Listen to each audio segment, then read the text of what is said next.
नमस्कार मंडळी, श्री स्वामी समर्थ. चला तर आता आपण कथा ऐकू. यशाचा खरा मार्ग. एका गावात एक श्रीमंत व्यापारी राहायचा. त्याच्याकडे खूप संपत्ती होती, पण त्याचा मुलगा मात्र खूप आळशी होता. त्याला कष्टाची किंमतच नव्हती. एक दिवस व्यापाऱ्याने मुलाला बोलावले आणि सांगितले, आज जर तू स्वकष्टाने 1 रुपया कमावून आणला नाहीस तर तुला रात्रीचे जेवण मिळणार नाही. मुलगा रडत आपल्या आईकडे गेला. आईने दया येऊन त्याला स्वतःकडचा 1 रुपया दिला.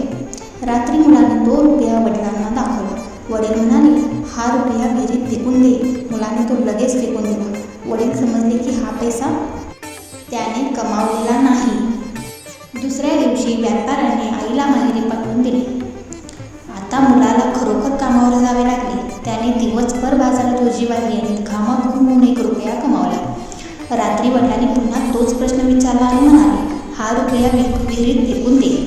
यावेळी मात्र तो मुलगा रडू लागला आणि म्हणाला, बाबा, हा 1 रुपया कमवण्यासाठी मी दिवसभर खूप कष्ट केले आहेत.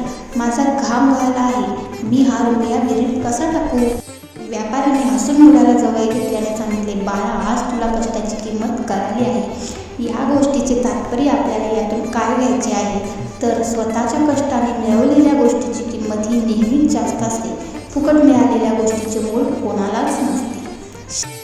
श्री स्वामी समर्थ.